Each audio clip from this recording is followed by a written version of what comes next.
Hello, here is another exciting game played in the AYD League between 2Q and 4Q. And 2Q was playing black and won the game by resignation, killing some stones in the middle right and also the group on the lower left side. So let's check it out. Lots of interesting tactics to go over this time.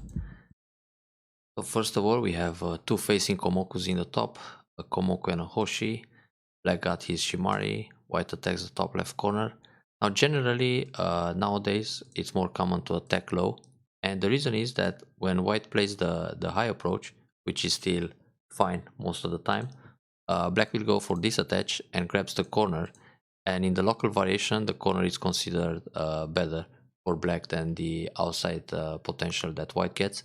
So this Joseki is slightly better for black locally, even if white plays the variation with a solid connection and only extend up to K17, it's still considered that black makes like 15 points in the corner, which are secure points, but white doesn't always get 15 points on the outside because there are some invasion points there also.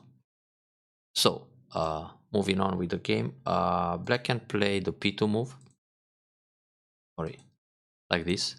Sorry, P3, not P2.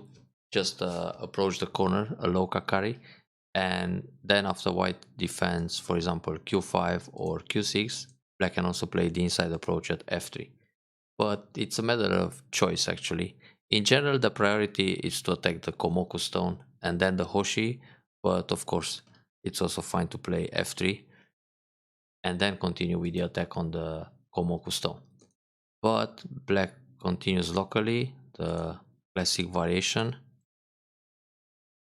Now here, white plays f4 with the reason to keep Sente and then make a Shimari in the lower right corner, which happened in the game. The Shimari can also be o3, but in fact, white can also go down b3, and even if black goes up or plays a one space jump, black will end up this Joseki Gote, so white still has time to play the Shimari in the lower right at b3 or o3. And locally, on the left side, it's a bit better for white to have b3 in place and secure the points on the side, because with this push, white is going for outside thickness. But the thickness is not so efficient here because already there's a stone at c14. So that left side is not going to become very big for white. It's not that interesting. But unless white plays another move all the way to c12 instead of the Shimari, so it's focusing on the left side. And then at some point step up with the Keima in order to work on the box. But in this case, white actually wanted the Shimari at p3, so it's fine to go down without making this exchange. Simply descend. Usually black will go up or extend. This is how the Joseki ends. If black plays other moves, for white it's quite handy to attack with a peep or just an approach from the other side, a pincer, to put a lot of pressure on black. So black normally ends the Joseki here, and then white has time for the Shimari. Black got the big point on the right side. It's very important for both to extend R10 or Q10. So if black captures a stone in the corner, this will end up Gote, and now white will grab the big extension on the right. This extension is an urgent point for both white and black because the Shimaris are facing each other. So that's a big point. Now when white extends here, it's an excellent point too. Even if white doesn't go all the way to the middle of the side, this is a large point because playing on the left or in other places on the board, black will continue expanding the right side. So this limits black's expansion and expands white's Shimari area. And next move, it's a bit questionable for black. Black shouldn't play this kick. It's more interesting for black to play other moves on the board. For example, turn g4 or capture this stone or extend on the bottom all the way to n3. A cap move would be interesting to limit white's moyo. Playing this kick actually helps white. White is going to develop towards the center and still leaves the invasion point at r11. So this kind of formation, it's something to avoid in general, to play the kick, because right now, yeah, black is trying to set up the moyo, but normally he needs to jump out here, and it's still a problem on the right side. White can come inside with a few forcey moves and make a base. So all of a sudden, these stones here, they become a stick that's running towards the middle. So black puts pressure at m16. Now with this move, black is losing the option to invade h17 because white can simply block l16 and get stronger. And if white blocks like this, black should go up to stay ahead. White can push again, but already the position is strong enough, so it's more interesting for white to invade the right side. Now white played the push here, which is fine too. If black pulls back, you can leave the position like this or play a keima, but black bumps to get more points, and now white plays away. This is a situation where white should actually turn L16. Black is not going to accept the Atari at M15. So if black plays the point on the bottom, white Atari here, and that's a turning point. It's a pivotal move in the center because it will switch all the dynamic of building the middle and also reduce the potential on the right side. So when white turns, black will usually get ahead. The Atari, it would be too painful, and white can push one more time, and black will stay ahead again, and then white can find ways to come inside the right, so just invade like this. Also, white doesn't have to push the second time. One time it's enough. You don't want to push too many times from behind and then invade, because if you keep pushing from behind, it just makes black stronger and then it's harder to get inside. But on the other hand, when you push again, this formation in the top becomes very strong, so it's hard for black to get inside. And also, black stones, this one, this group with the stones on the right side, they don't have a very good relationship here. So on that sector line, white can find moves to come in and reduce the right side. Besides, there is this vital point, the tsuke, so white can combine on the right in order to damage the moyo. So it's good to push L16, even if it doesn't feel like a big point or a large move. It's still a very powerful play. So if white just once turns in center and then extends on the bottom, it's already a gain compared to allowing black to push along. This is excellent for black because now the stones in the top, they just become over concentrated. So black can even push one more time. White has to pull back again. Otherwise, it's a problem when black comes inside here. And if white resists with a hane, black will play another forcing move in center. So white's territory in the top is kind of limited. And when black jumps, now we can see the box is taking a much better shape. So black jumps right away, which actually still leaves the turn, but maybe it's a bit passive. So now white has to find other ways to jump in, something like that, and break the moyo. Now, yeah, this is an interesting move too, actually, because he's looking to play a peep or to jump under. But usually the key point is still R11. Well, when you're not confident that you can live inside with all these combinations, Sukehan and so on, then it's okay to come from the outside. That's actually a safer way. This block is natural, the peep is good, gives black a bad shape, creates the empty triangle here, and then white goes down. Okay, attach, no b. Black could bump first and then double up, so now everything is connected, and now white has to run out. Now here white has to play in a way to create a much lighter shape. First of all, push again. This will usually be blocked by q18, then bump, flattening the Atari, then simply jump out. So this is an easy way to escape from the moyo. White was trying maybe a little bit too hard here. But okay, the attach looks like a Tesuji too. Black normally just protects solid, so he doesn't allow forcey moves. This is the strongest resistant, more fighting spirit, and then come back. Now this creates some cutting points. White connects, and black plays the wedge. So white actually has to sacrifice some stones here, and white played a very heavy move. This connection leaves the cut. So normally white can connect here, but black doesn't care because if black defends, when white connects here, black can take the two stones. If white connects here, black captures everything. So this connection at M13, it's really not that necessary, but white can fight back by playing R11. This is still the right key point. If black goes down, white connects, and the entire group is still in jeopardy. And on this Atari, you can resist with a co-block or just leave the stones behind and go for the kill on the right side. So black is not going to descend. Black will push. And here, white will just connect under. And if black connects, there is already some damage on the right side. and then white can still protect the middle with a hanging connection or jump out, just make a lie shape. It's not good to connect m15.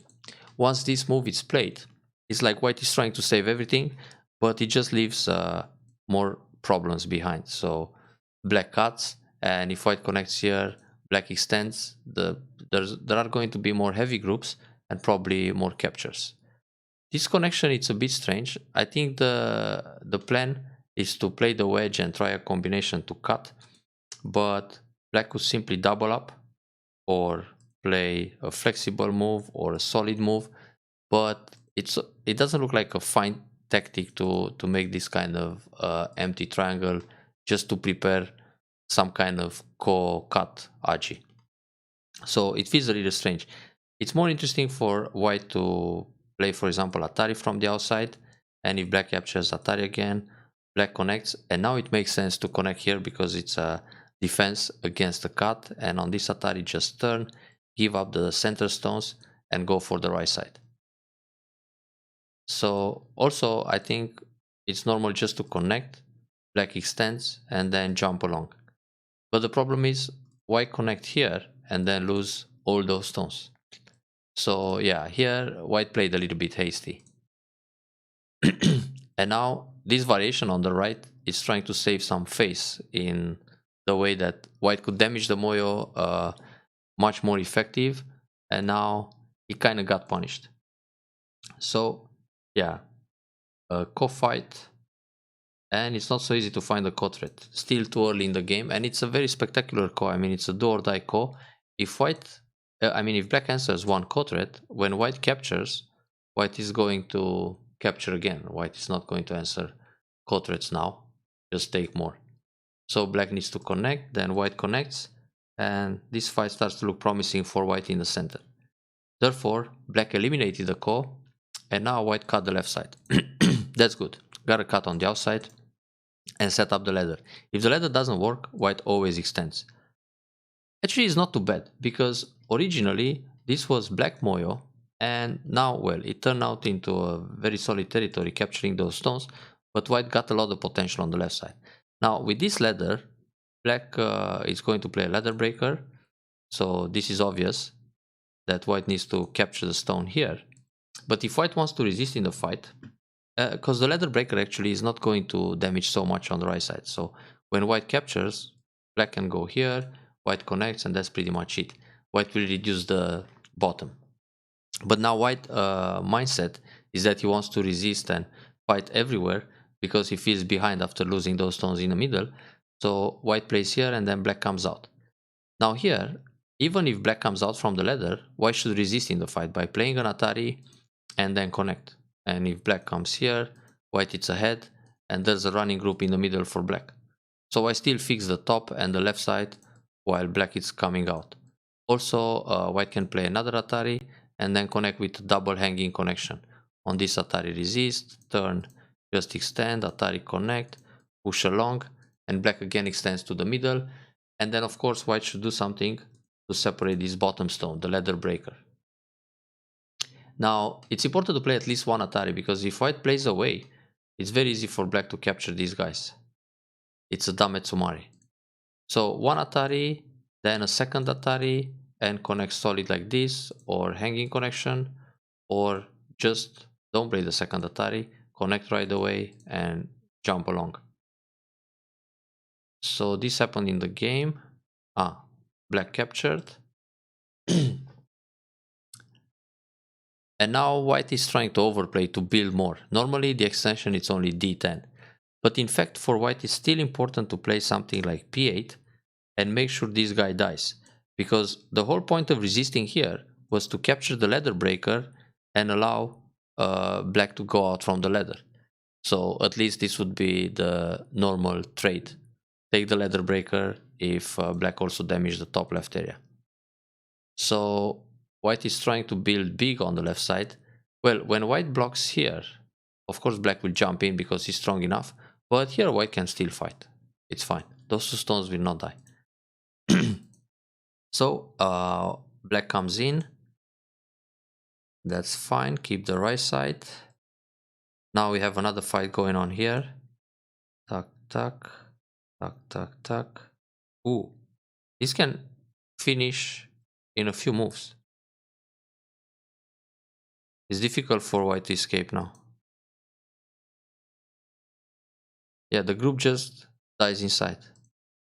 Ouch. So this could be game over right away. Black played the wrong Atari. If black reads out what happens with Atari here and push, there are only two liberties. So even with all these cutting points, there's really no way out. Everything will get captured. Ouch. Like this, white can play Atari first and then connect. And now black is in trouble. So it's going to be a little bit difficult for black to come out. Actually peep and surround everything. So hunter hunted. Interesting change in the dynamic of the game. So push along. Ah, white didn't cut. But it's coming up soon. Yeah, that jump is good. Make some shape. Black can threaten a snapback here, but that can wait. So black just wants to go out.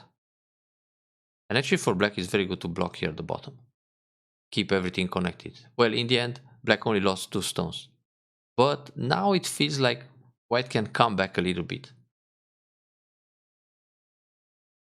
So for white it's actually good to push under, but it's hard to catch this group. Because no matter how white will attack, black can connect. But if white doesn't turn, doesn't push k3, black can block k3 and it will damage some bottom points. Okay, the jump and cut. But it's a bit unreasonable to try to cut like that.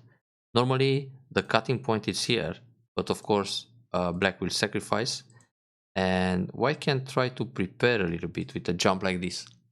And then if black goes down k3, now cut on this Atari, Atari from behind. If black takes, Atari again. And if black connects, let's see if it was to come out. Then Atari connect, Atari go out. Yeah, it seems that white can catch some stones in the middle. It's a bit dangerous. So on this move, black might play the Kosumi, but then white will try to cut under. So things can get very complicated here. But now it's not so clear that white will profit much in this fight. Anyway, black just connected. So in fact, black's jump it's a bit deep. Shouldn't happen. Just block first. Go to safety, and the block is actually kind of sente. If white plays away, black will reduce more on the bottom side. So the block is to settle the bottom group and then just play a hanging connection in the middle, threatening the center group, and then jump along. This way, black would be more connected. Black is playing a little bit risky here, but still not easy for white to punish much. This jump would be better, threatening the cut, and then keep pushing down. Oops. J3 to separate. So here, black can still connect. Yeah, that hand is good. There's a cutting point, so push, Atari, yeah, go down. There's this cut at M4, so white has to descend. And then black can come out, double Hane, lots of Aji in the middle because of the throw-in, and Atari again, push along and catch one stone. So, black Hane, Nobi, okay, the squeeze play, and the net. But is this net really working? Oh, seems like it. Ah, wait, it's not, because white can catch 2 stones here anytime. Yeah, so it's actually a squeeze play, but it's good. This Atari is not necessary. Just cover, Atari from behind, and later use the throw-in and Atari again as co-threats. White was forced to play many moves there, and black can actually attack the top now because he's strong in the middle. There's no way out here. White can actually take away the liberty by playing p4 and then block, and if Atari here, Atari from behind, capture and connect. There are still two liberties. So if going down, Atari, then Hane. I think something similar happened in the game anyway. So Atari, yeah, same idea. And actually here, white should Atari first and then the Hane, because it keeps black to down to two liberties. Now playing the Hane, black can block, and when Atari, black doesn't connect, just captures the stone. And black can actually look for some eye shape. Ah, but black is still going to squeeze, so yeah, we have the same situation. Here, white can cut, and then use a net and a ko. Playing this block, okay, it can connect the stones like that because of the squeeze play from the outside, but is losing the opportunity to capture some more stones. Yeah, good. Finally cut and play away. Yeah, this is big to enclose the left side. It's still strange to see that right now white has all this potential on the left and then the group died inside. Strange move, this double up. Black should actually Atari, give up these guys, then invade the top and get some profit here. Looks very dangerous for white. So this double up is strange. It's trying to save a stone, but it's not important. Locally, black should take a stone like this, and then white has to take the other guy. And then capture the stone on the left side, threatens the clamp. Black can play a much simpler way, because he's still pretty much ahead. Well, losing the stones here gives white some hope, but black is still very strong in the middle, so the top has a problem. Yeah, not a problem anymore. And white can actually fix, threatening to save the stones in the middle with a turn. And then if black doesn't answer, continue in the center, trying to save those guys. But yeah, this descent is good too, keeps the eye shape and prepares a monkey jump. Black can actually push one time in center, then reduce the left side, and also capture this guy. Kosumi, push again, descend, and Kosumi here. Oops, that's a misclick. Easy win for black now. So, the block, descend, that's fine. Yeah, this descent is actually center because it's threatening to kill the group. So if white plays here, black will capture one stone and then black is threatening to kill 4 stones. Very big to play b3. That's a move that white could play from Fuseki.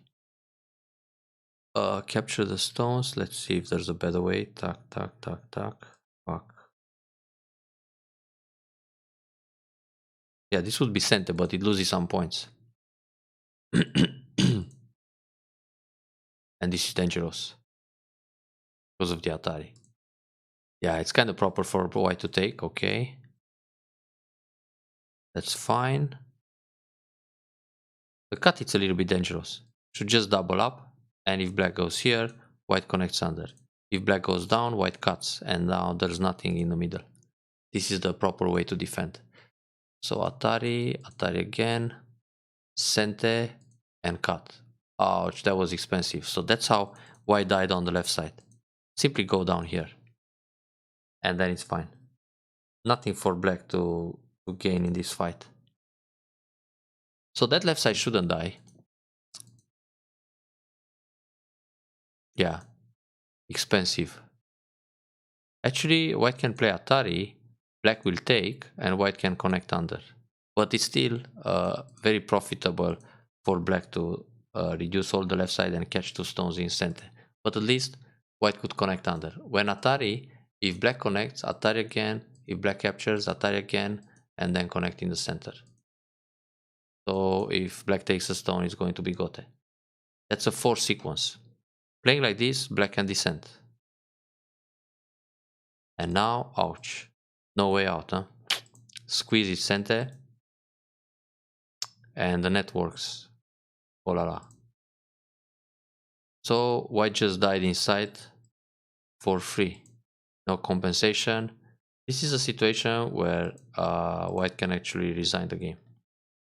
There's an Atari here, and then capture the core with Atari and start another core, but still not enough. After losing the left side, white should give up. It's actually proper to connect solid. No more core.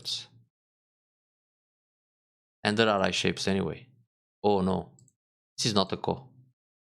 White should connect, black defends, white blocks, and Atari again. If black comes in, then it's dangerous. Atari and extend. And now when white takes away the liberties, oops, Atari, block, take a liberty, throw in, go down, Atari from behind, and take back the stones. But anyway, black is still ahead. So on this Atari, white can actually go down. And when black connects, white captures a stone. And when black extends, white will fight the core. And if white wins the core, kills more points inside like that. This was a huge minus because it's not a core anymore. And anyway, white is behind, so white should block and connect. If black starts a core, there's nothing to lose. The game is lost no matter what.